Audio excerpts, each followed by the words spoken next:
സ്വർണ്ണപ്പാളി വിവാദത്തിൽ ഉണ്ണികൃഷ്ണൻ പോറ്റിയുടെ മൊഴിയെടുത്ത് വിജിലൻസ്. മൊഴിയെടുത്തത് ദേവസ്വം ആസ്ഥാനത്ത് വിളിച്ചു വരുത്തി. തനിക്ക് കൈമാറിയത് ചെമ്പുപാളിയെന്ന് ഉണ്ണികൃഷ്ണൻ. സിബിഐ അന്വേഷണം ആവശ്യപ്പെട്ട് കോൺഗ്രസും ബിജെപിയും.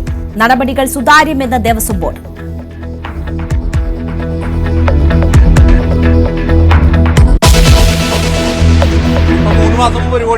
ഞാൻ ഒരു കൊല്ലം തൊട്ടിട്ട് ടിക്കറ്റ് കച്ചവടം തുടങ്ങിയിട്ട് ബമ്പർ പഠിച്ച് പറ്റടിച്ചടാ. അഭാഗ്യവാനെ തേടി നാട്. തിരുവോണം ബമ്പർ TH 577825 ടിക്കറ്റിന് 25 കോടി. എറണാകുളം നെട്ടൂരിൽ വിറ്റ ടിക്കറ്റിന് ഇത്തവണ അച്ചടിച്ചത് 75 ലക്ഷം ടിക്കറ്റ്. ഒരു ടിക്കറ്റ് ഒഴികെ ബാക്കിയെല്ലാം വിറ്റുപോയി. ഇപ്പൊ 3 മാസം മുമ്പ് 1 കോടി അടിക്കാൻ ഞാൻ ഒരു കൊല്ലം തൊട്ടിട്ട് ടിക്കറ്റ് കച്ചവടം തുടങ്ങിയിട്ട് ബമ്പർ പഠിച്ച്. ദാദാസാഹിബ് ഫാൽക്കെ പുരസ്കാരം നേടിയ മോഹൻലാലിന് സംസ്ഥാനത്തിന്റെ ആദരം.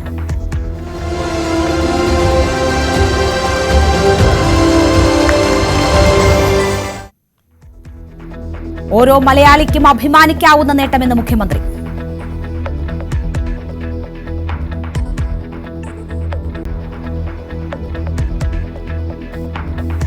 അഭിനയമാണ് തന്റെ നിയോഗമെന്നും തനിക്ക് ലഭിച്ച എല്ലാ പുരസ്കാരവും മലയാളികൾക്ക് സ്വന്തമെന്നും മോഹൻലാൽ.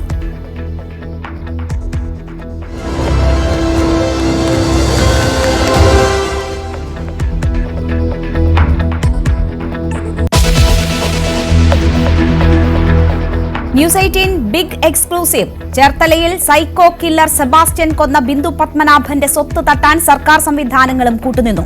ജപ്തി ചെയ്ത ഭൂമിയുടെ റവന്യൂ രേഖകൾ തിരുത്തി. ഭൂമി തിരിച്ചുപിടിച്ചെങ്കിലും സ്വത്ത് തട്ടാൻ കൂട്ടുനിന്നവർക്കെതിരെ നടപടിയില്ല.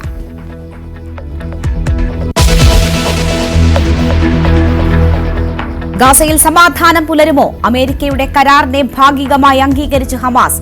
ബന്ദികളെ വിട്ടയക്കും. വെടിനിർത്തലിന് ഇസ്രയേലിനോട് ആഹ്വാനം ചെയ്ത് ഡൊണാൾഡ് ട്രംപ്. ഹമാസിന്റെ തീരുമാനം സ്വാഗതം ചെയ്ത് നരേന്ദ്രമോദി.